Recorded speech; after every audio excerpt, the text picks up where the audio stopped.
في الغرف في البحر في مسك وفي أمريكا وفي ملح ليه مناطق البشارين بعلوك نحييهم كلهم ونحيي أهلنا بجاي قرية 8 و7 ناس العمدة بلة والغرى المجاورة ليه منطقة الوحش ليه الناس اللي قابلناهم في قور الباسياي ببهايمهم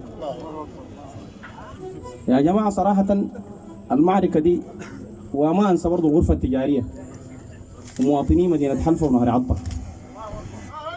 أول حاجة يا جماعة التكريم ده والله أنا بعتبره تكريم لنا كلنا، وأنا هسه بعلن حاجة أي مبلغ مالي جا في التكريم ده أنا أتبرع له لمعركة الكرامة. أي مبلغ مالي وصل هنا دي حتى بالعربية اللي قال عمنا العمدة هلال عشان أربط فيها دوشكة. الله أكبر. أنا أتبرع بها وده طرفي منها.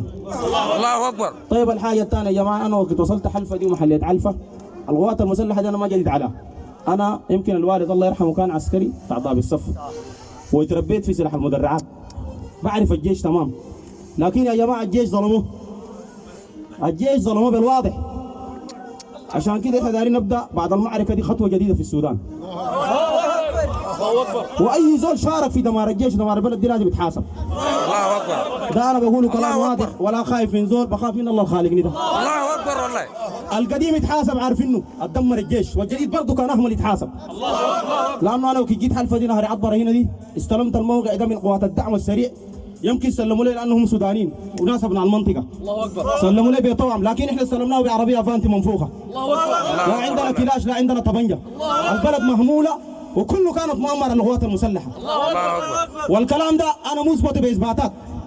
وانا من هنا بخاطب السيد القائد العام للقوات المسلحه السيد المشير برهان، يا تقودنا قياده صح يا تسلم القياده لغيرك. يا تقودنا قياده صح يا تسلم البلد. الله اكبر.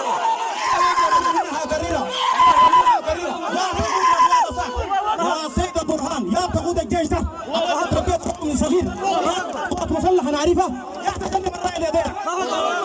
لا دايرين تفاوض لا دايرين سياسيين. البلد الان بلد حرب.